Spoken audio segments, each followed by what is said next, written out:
네, 안녕하십니까. 유용선 목사입니다. 무더운 여름날 잘 지내고 계십니까? 네, 날씨가 다시 또 더워지는 것 같아요. 네, 무더운 여름날 건강 유의하시기를 바랍니다.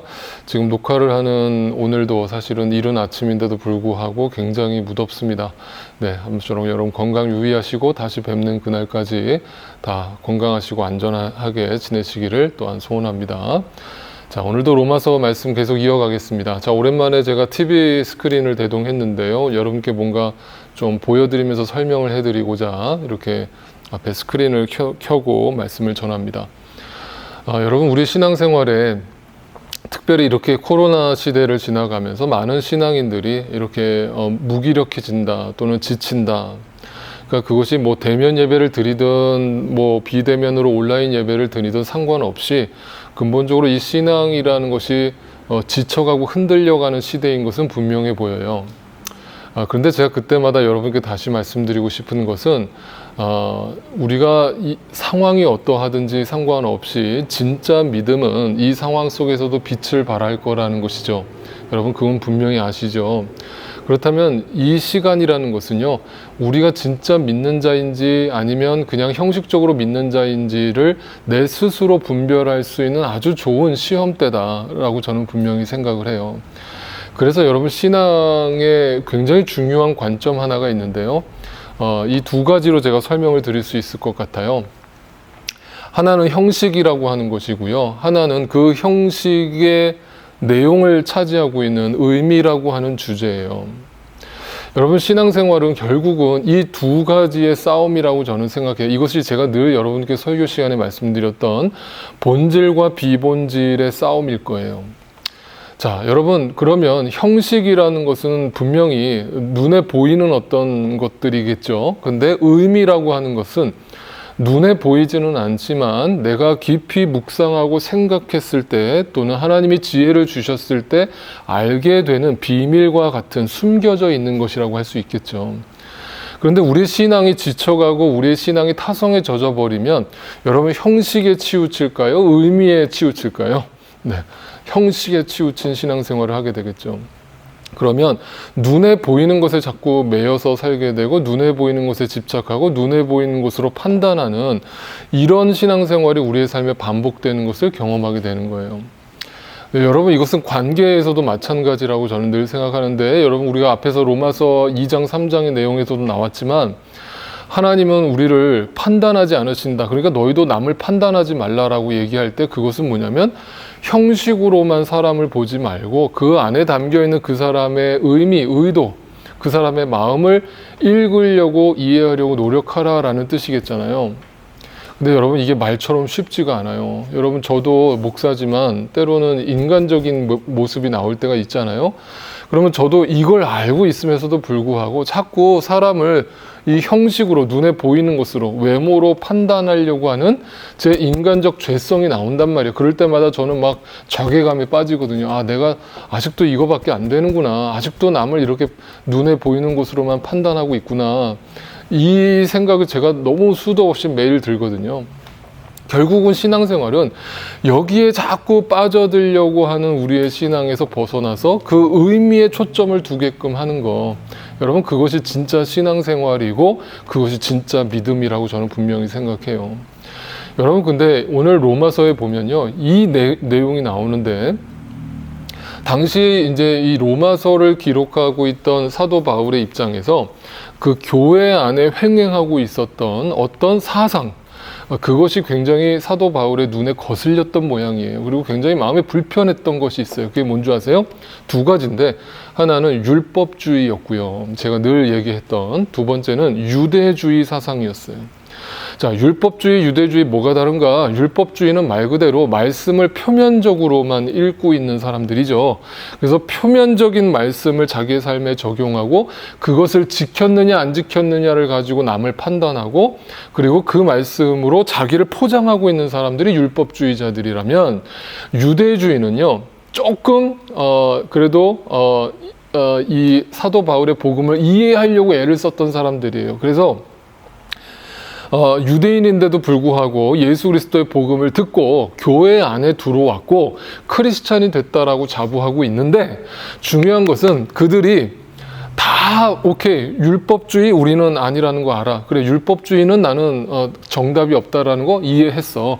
그것으로 우리를 정죄하는 것이 아니라 오히려 율법을 통해 내가 죄인이라는 걸 깨닫는다라는 거 다 알겠어, 이해했어. 그런데 적어도 우리가 수천 년 동안 이 유대교를 우리가 이끌어왔고 또 유지해 왔는데, 정작 정말 중요한 거 한 가지는 우리가 포기할 수 없을 것 같아. 그게 뭘까요? 네, 그것이 바로 할례라고 하는 거예요. 할례. 여러분, 할례가 뭔 줄 다 아시죠? 유대인들은 자신이 하나님의 백성이 되었다라는 증거로 남자의 어떤 성기의 표피를 제거함으로 인해서 그것으로 자신이 하나님의 백성이 되었다라는 증거로 삼은 것이죠. 그러니까 유대주의라고 하는 것은 뭐냐면, 다른 율법주의, 우리는 그것 잘못됐다고 생각해. 그런데 다른 건 다 포기하더라도 이 할례만큼은 우리는 포기할 수 없어. 이거는 정말 우리가 하나님의 백성이 되었다라는 명백한 증거야. 이것마저 내려놓으라면 우리는 내려놓을 수 없어. 라면서 이 형식에 매여 있는 거예요. 그러면서 사도 바울이 그 의미를 설명해 주려고 하는 거예요. 그래, 너희가 그 할례를 중요하게 생각하는 거 내가 알아. 그거 알아. 너희의 전통 중요하지. 근데 예수 그리스도가 이 땅에 오셨고 예수 그리스도의 그 복음이라는 것은 눈에 보이는 형식이 다가 아니야. 그 할례의 진짜 의미가 뭐야? 라면서 그 의미를 설명해 주는데, 그 의미가 뭐예요? 거듭남이잖아요. 다시 태어났다라는 거잖아요. 영적 비밀을 깨달았다는 거잖아요. 그러니까 그 하나님의 자녀가 되었다, 하나님의 백성이 되었다라는 것의 의미, 그 의미가 중요한 거지. 그 형식이 왜 그거를 포기를 못해? 왜 그 형식을 자꾸 붙들려고 해? 왜 자꾸 외모로 눈에 보이는 것으로 판단하려고 해? 그 의미가 중요하잖아 라고 사도 바울이 설명을 하는 거예요. 그러니까 여러분, 이걸 갖다가 쉽게 더 설명을 한다면, 할례라고 한다는 것은 신약 성경으로 넘어오면 이것이 뭐가 되는 거예요? 세례, 침례, 이것이 되겠죠. 그러니까 이것을 물 세례라고 하잖아요. 그죠? 그러니까 여러분, 제가 말씀드렸듯이 저희 교회에서는 이제 침례 의식을 행하는데, 세례를 주든 침례를 주든 그 의식 자체가 틀렸냐 잘못됐냐 논할 여지가 없는 거예요. 왜냐하면 어떤 이제 목사님들은 침례가 맞다, 또는 어떤 분들은 침례가 틀렸다, 이렇게 주장하시는 분들이 있는데, 네, 그것은 이 형식에 매여 있는 거예요. 형식이 중요한 것이 아니고요. 침례를 주든 세례를 주든 그 의미가 뭐예요? 여러분, 세례의 의미가 뭐겠어요? 네, 성령의 세례를 받는 거 아니에요? 그러니까 물 세례 받는 것이 있고 성령 세례 받는 것이 있다라는 거잖아요. 제가 조금 더워요, 여러분. 지금 땀이 좀 많이 납니다. 물 세례에 집착하지 말고 성령 세례를 받으라는 거잖아요. 그게 거듭남이잖아요. 그것이 할례의 의미잖아요. 자, 중요한 것은 우리가 이걸 알아요, 몰라요? 알아요. 근데 우리의 신앙이 이 뜨뜻미지근해지고 자꾸 이 눈에 보이는 것에 집착하게 되면요, 자꾸 이 형식에 매여버리는 거예요. 그죠? 자, 여러분, 제가 다시 말씀드리지만 대면 예배를 드리는지 또 온라인 예배를 드리든지 그 형식이 뭐가 중요해요? 정작 중요한 건 예배의 의미잖아요. 예배의 본질이잖아요. 여러분이 가정에서 예배를 드릴 때 그 예배의 의미를 자꾸 잃어버린다면 여러분의 신앙을 다시 점검해 보라는 거예요. 여러분, 그 예배의 본질을 회복하라는 거예요. 결국 이 코로나 시기는 언젠가는 끝이 나겠죠, 여러분. 그러면 이 시간을 통해서 우리가 테스트를 경험해야 될 것은 이 예배의 본질을 다시 마음에 새기는 거거든요. 그게 믿음의 본질이라고요. 그죠? 그래서 여러분, 이거에 집중하는 신앙생활이 필요해요. 그리고 또 대면 예배로 함께 모였을 때는 또 이 의미가 다시 되살아나서 그 또 대면 예배에 우리가 집중해서 또 함께 예배하고 또 함께 교제하고 또 이런 예배의 중심을 또 되찾아가는, 결국 형식이 어떠하든지 결국 이 의미가 퇴색되면 결국 그 신앙생활은 흔들려 버리는 것이고 무기력해지는 것이죠. 네, 이것을 여러분, 우리가 잊지 않게 되기를 바라요. 여러분, 그러면 이것은 근본적으로 뭐겠어요? 형식과 의미는, 형식은 눈에 보이는 것이란다면 의미는 눈에 보이지 않는 것이에요. 그러니까 우리는 많은 경우 눈에 보이는 것으로 뭔가를 판단하려는 경향이 자꾸 나올 때 우리가 자꾸 눈에 보이지 않는 그 의미, 율법주의와 유대주의적 사상에서 벗어나야 한다는 것을 절대로 잊지 않게 되기를 바라요.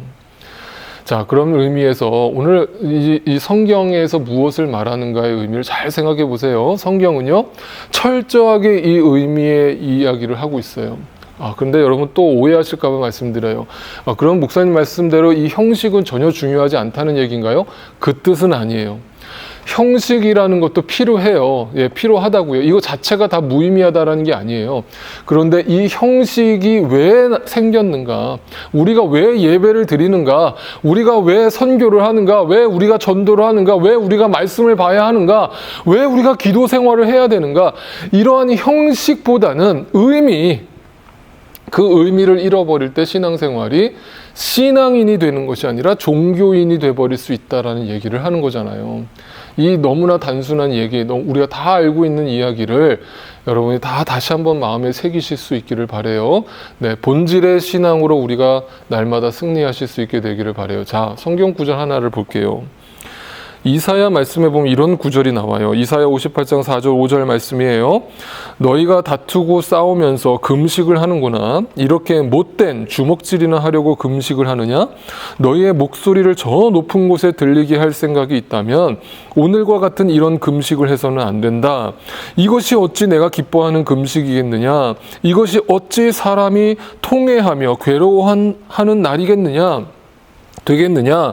머리를 갈대처럼 숙이고 굵은 배와 재를 깔고 앉는다고 해서 어찌 이것을 금식이라고 하겠으며 주님께서 너희를 기쁘게 반기실 날이라고 할 수 있겠느냐.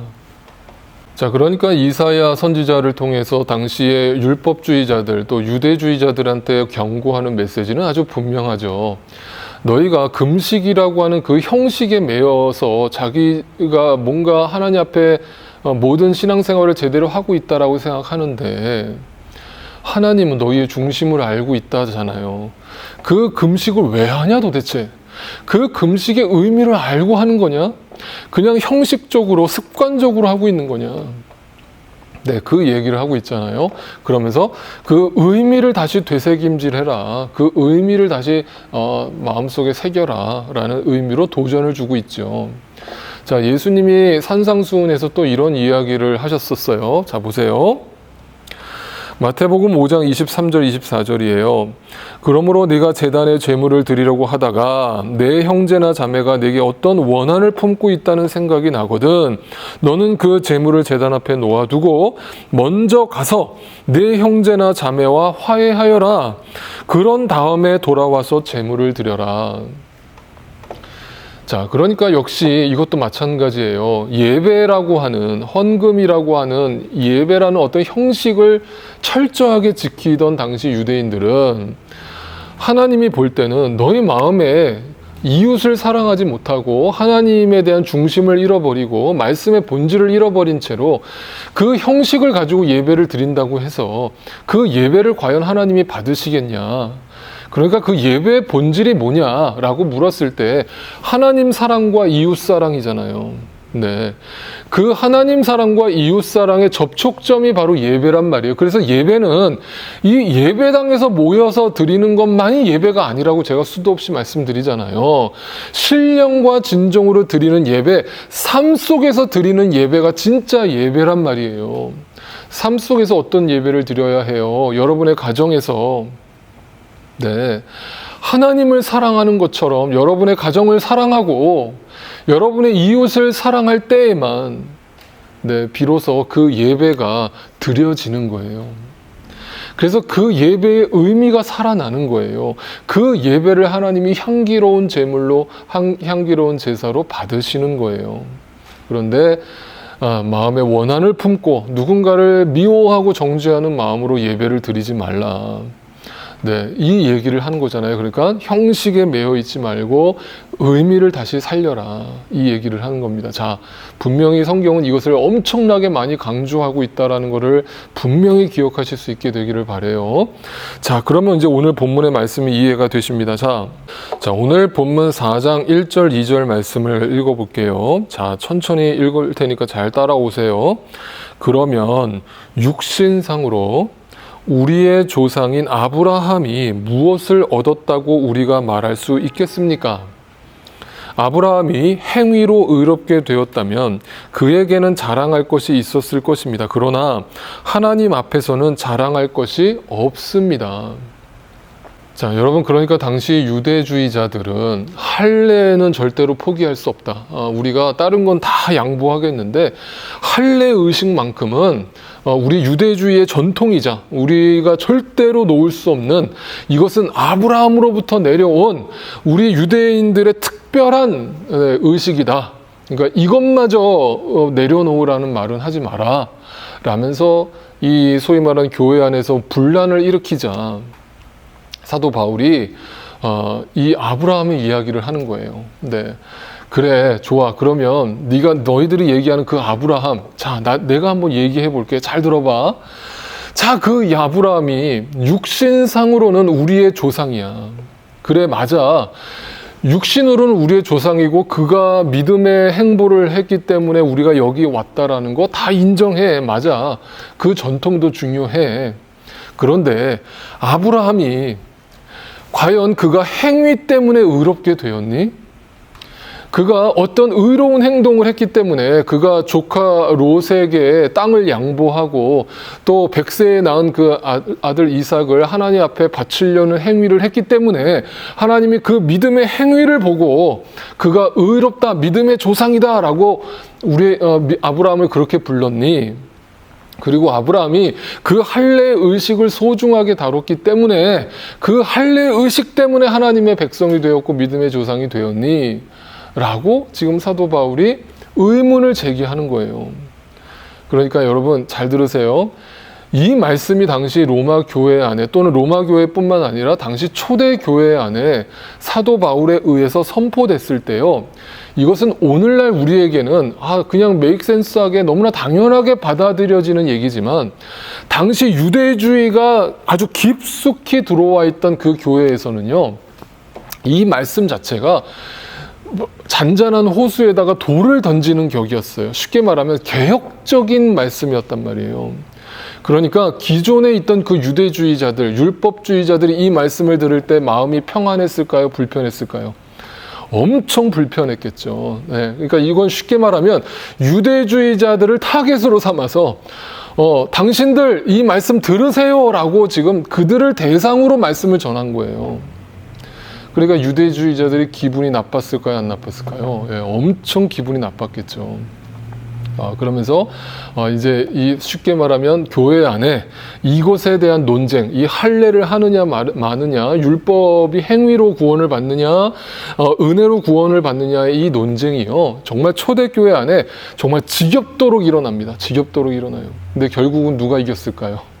뭐 이기고 지느냐의 싸움은 아니지만 근본적으로 결국 누가 역사가 강했느냐, 하나님의 역사가 강했겠죠. 결국 그 은혜의 복음이 승리하죠. 네, 결국 율법주의자들은 교회에 발을 못 붙이게 되고 그 율법주의에서 벗어나는 것을 보게 되는 겁니다. 자, 그러면서 3절에 이렇게 쐐기를 박아요. 자, 3절 말씀을 보시면 성경이 무엇이라고 말합니까? 자, 오늘 설교 제목이기도 한데요. 성경이 무엇을 말합니까? 자, 이 질문을 한번 기억해 보세요.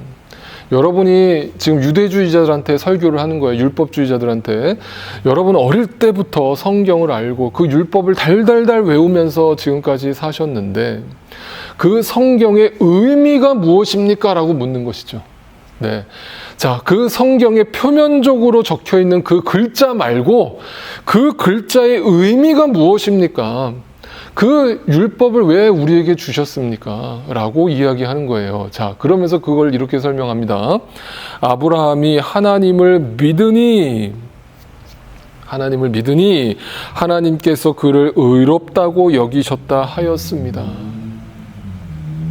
자, 여기서 믿었다, 하나님을 믿었다라고 하는 것이 우리가 앞에서 계속 살펴본 것처럼 내 안에서 나온 나의 의지와 나의 결단입니까?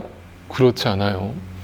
이 믿었다라는 것은 수동태로 쓰여져 있는데 성경에서 사도 바울은 특별히 신약 성경에서 믿었다라는 말을 수동태로 다 바꿔버렸단 말이에요. 그건 의도적인 거거든요. 그건 무슨 말이냐면 너희가 의지적으로 능동적으로 믿은 것이 아니라 믿어진 것이다라는 거죠. 그러니까 내가 철저하게 하나님 앞에 죄인됨을 고백했을 때 하나님께서 나에게 하나님의 그 복음, 예수 그리스도의 복음이 은혜로서 선포되어진다라는 것을 알게 되었고 그 복음이 나에게 들려졌고 그래서 그것이 나에게 고백되어졌다. 나도 모르게 그것이 믿어졌다. 여러분 이건 굉장히 중요한 얘기죠. 믿음으로 말미암아 구원에 이른다. 이신칭의 오직 믿음. 그 믿음은 우리에게서 나오지 않고 하나님이 값없이 주신 선물이다. 그러니까 다른 종교들과 기독교의 근본적인 차이가 무엇이냐라고 누군가 묻는다면 분명하게 말씀드릴 수 있는 것이 다른 종교들의 특징은 사람이 노력하는 것이에요.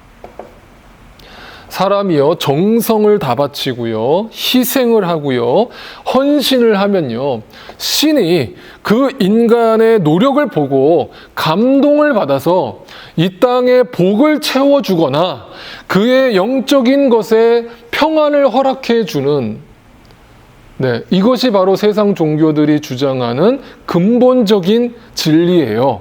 그렇다면 기독교의 진리는 뭐냐?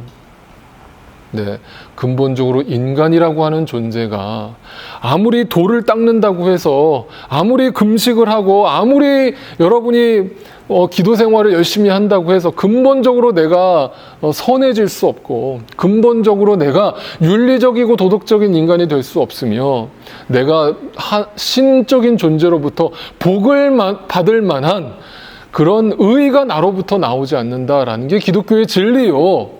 그래서 기독교는 근본적으로 하나님의 은혜로 받은 이 구원이라는 감격을 가지고 그 하나님의 은혜와 사랑을 받았기 때문에 그 사랑을 그냥 흘려보내는 것에 불과한 거예요. 그러니까 그것이 내 자랑이 될 수도 없을 뿐더러 나로부터 나오지 않기 때문에 이것은 오른손이 하는 것을 왼손이 모르게 할 수 있는 그 모든 행위가 전적인 하나님의 은혜로부터 나오는 것이에요. 그러니까 우리가 선교를 한다, 구제를 한다, 누군가를 돕는다라고 할 때 절대적으로 그것이 나의 의가 되어서는 안 되고요. 우리는 그저 나에게 값없이 베풀어 주신 그 놀라운 하나님의 은혜를 생각하면 생각할수록 나에게는 그런 공로가 없는데 그 하나님의 은혜를 생각해서 그 은혜를 그저 나눠주는 것에 불과하고 흘려보내는 것에 불과해요. 자, 여러분 사람이요 때로는 우리의 눈에 안 차고요. 그래서 내가 어떤 기대했던 그 기대치에 실망을 갖게 되고 그래서 나 저 사람 믿었는데 신뢰했는데 저 사람이 나한테 뭔가 배신을 안겼다라고 생각할 때가 종종 있잖아요. 저도 있거든요. 그러면 그때마다 어떻게 내가 당신한테 어떻게 했는데 당신 나한테 이렇게 행동할 수 있느냐라고 그 배신감에 사로잡혀서 막 밤잠을 못 자는 것이 아니라 기본적으로 우리는요 저 사람이 어떻게 행동하든지 거기에 포커스가 있지 않고요 그냥 나에게 베풀어 주신 그 은혜가 너무 크기 때문에 그 은혜를 그냥 흘려보내는 것에 불과해요. 그러면 그러고 나서 그 사람이 그것을 거부하고 마치 그 장발장처럼 그냥 물건을 훔쳐가지고 도망을 친다 하더라도 결국은 우리는 그냥 내가 그 사람한테 마땅히 베풀어야 할 것을 베풀었기 때문에 그것으로 만족해야 하는 거예요. 그것으로 끝인 거예요. 그 사람에 대한 기대치? 하나님이 나에게 기대치가 있을까요? 마치 그거인 것처럼 사람은 그래서 제가 다시 말씀드리지만 어떤 신뢰해야 될 대상이라기보다는 그저 흠이 많고 나처럼 저 사람도 연약한 존재라는 사실을 의식하고 그저 내가 받은 그 은혜, 그 사랑을 흘려보내주자, 그냥 덮어주고 사랑해주자, 은혜의 시선을 갖자라는 그 시선이 우리에게 필요해요. 여러분, 그게 기독교예요. 근데 세상의 종교는 노력해라, 선행을 베풀려고 애를 써라, 남을 도와주려고 애를 써봐라, 그것을 보고 하나님이 신이 감동을 해서 너에게 천국행을 허락해 줄 거다 라고 하는 이 모든 것들이 구별되는 것이죠. 세상의 종교와. 다시 한번 분명히 기억하실 수 있길 바라요. 네, 여러분, 우리에게서 나오는 것은 아무것도 없어요. 다 하나님이 주신 거 그저 나누는 것이고 흘려보내는 것에 불과해요. 절대로 이 원칙, 형식이 아니라 그 의미를 분명히 기억하고 신앙생활 하실 수 있게 되기를 분명히 바라요. 자, 이것을 갈라디아서에 가면 또 이것을 분명히 얘기했는데요. 갈라디아서에 보면요. 이 논쟁이 또 벌어져요. 할례가 중요하냐 안 하냐. 이렇게 이 얘기가 벌어지니까 사도 바울이 이렇게 얘기를 합니다. 갈라디아서 3장 1절 2절. 어리석은 갈라디아 사람들이요. 자, 여기서 어리석다 이렇게 나오니까 우리 말로는 되게 완화해서 완곡하게 표현을 했는데 영어로 보니까 아주 적나라해요. You foolish라고 되어 있어요. 그러니까 너 이 바보 같은 사람아 이렇게 표현한 거예요. 그러니까 이 지금 분위기 어떤 분위기인 줄 아시겠죠? 지금 사도 바울이 교회 안에서 이 논쟁이 끊임없이 벌어진 거예요. 할례가 중요하냐 안 하냐, 그 형식이 중요하냐 안 하냐. 그래서 막 서로 논쟁이 벌어지고 싸움이 벌어지는데 뭐라고 얘기하는지 들어보세요. 갈라디아 사람들이요, 예수 그리스도께서 십자가에 못 박히신 모습이 여러분의 눈앞에 선한데 누가 여러분을 홀렸습니까? 누가 여러분을 미혹했습니까? 나는 여러분에게서 이 한 가지만을 알고 싶습니다. 여러분은 율법을 행하는 그 행위로 성령을 받았습니까? 그러니까 물 세례에 매여 있습니까? 그렇지 않으면 믿음의 소식을 들어서 성령의 세례를 받았습니까? 다시 말하면 뭐예요? 그 형식이 중요합니까? 아니면 그 의미가 중요합니까? 라고 또 묻는 거잖아요. 네. 이 바보 같은 사람들아 라면서 왜 누가 당신을 또 유혹해가지고 왜 또 형식에 붙잡혀 있습니까? 왜 자꾸 또 형식에 매여 있습니까? 그리고 그 눈에 보이는 형식을 바라보고 한탄하고 거기에 그냥 매여 있습니까? 라고 또 묻는 거잖아요. 그러면서 6절, 7절에 이렇게 얘기합니다. 그것은 아브라함이 하나님을 믿으니 하나님께서 그것을 의로운 일로 여겨주셨다는 것과 같습니다. 로마서에서 했던 얘기를 똑같이 반복하잖아요. 그죠? 그러므로 믿음에서 난 사람들이야말로 아브라함의 자손임을 여러분은 아십시오. 네, 누가 아브라함의 자손입니까? 누가 하나님의 백성입니까? 믿음에서 난 사람들 아닙니까?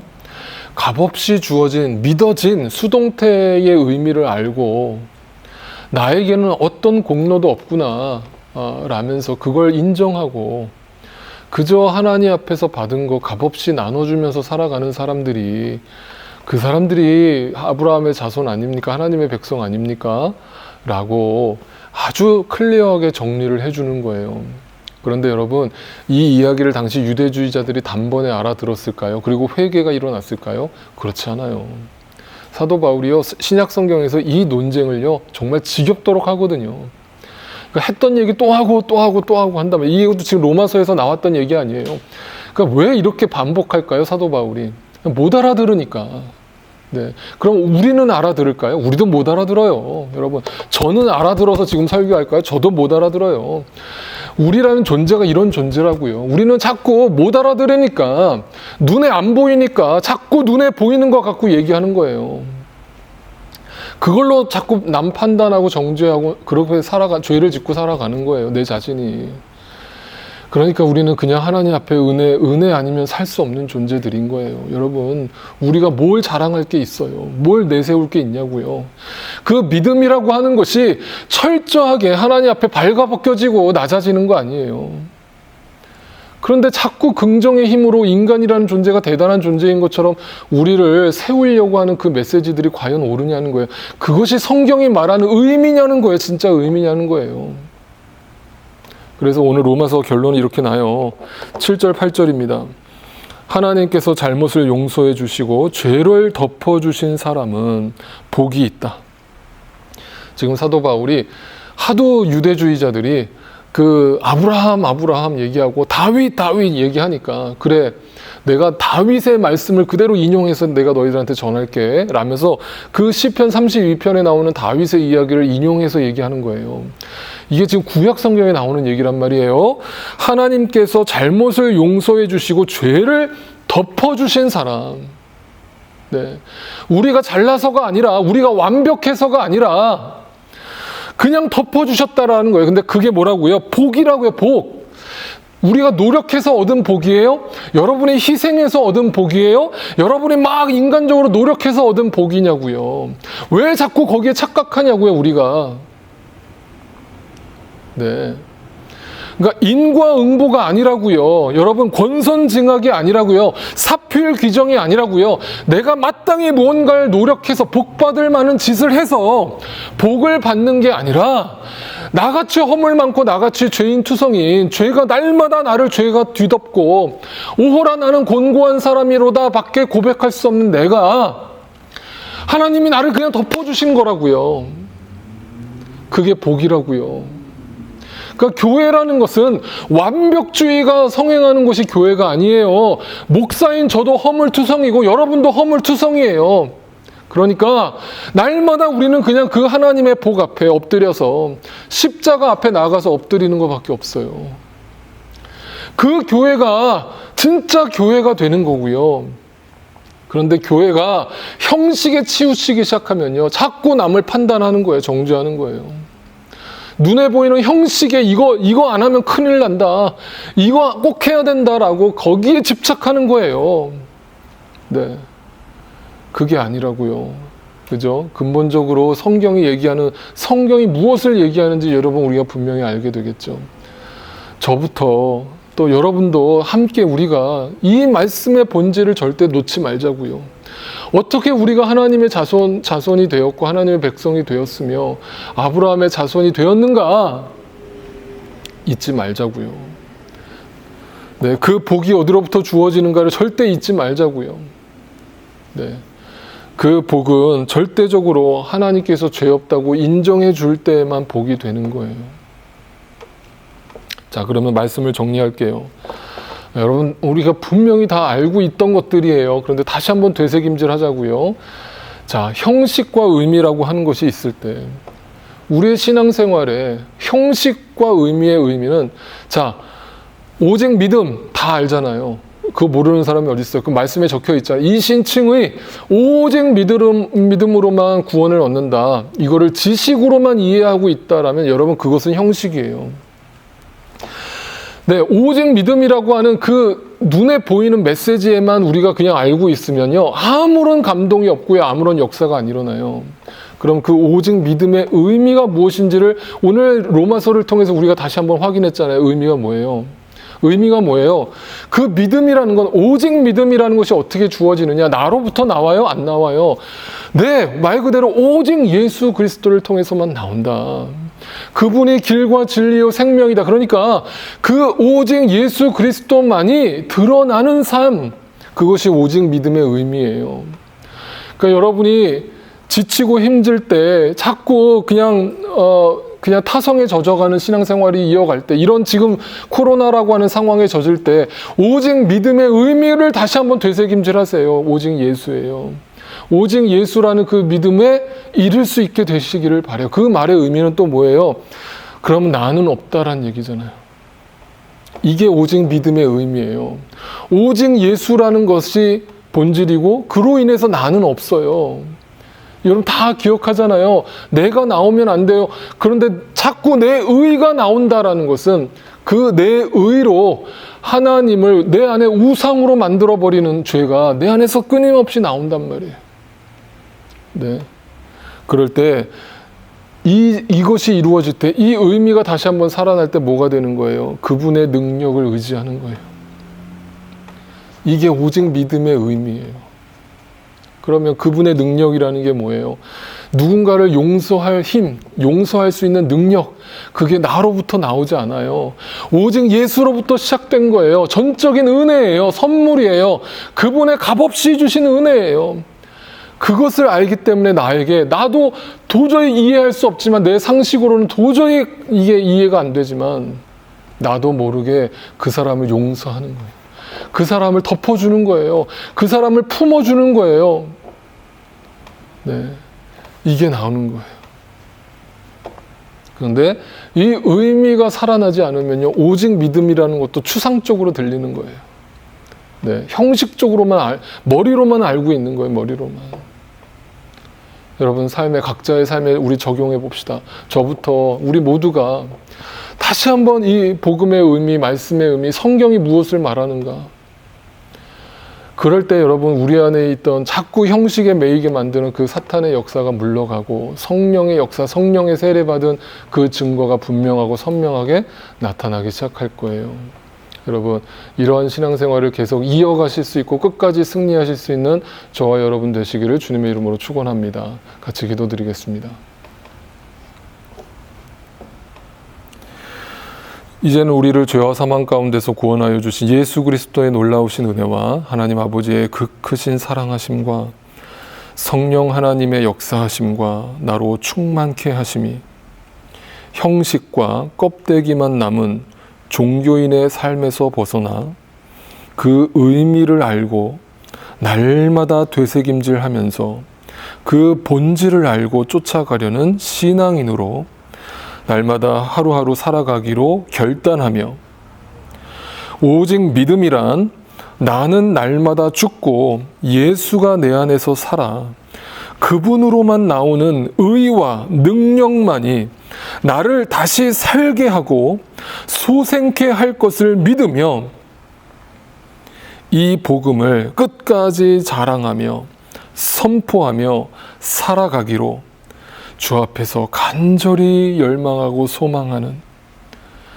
우리 사랑하는 모든 믿음의 식구들의 삶 가운데 이제로부터 영원토록 함께 하옵시기를 간절히 축원하옵나이다. 아멘.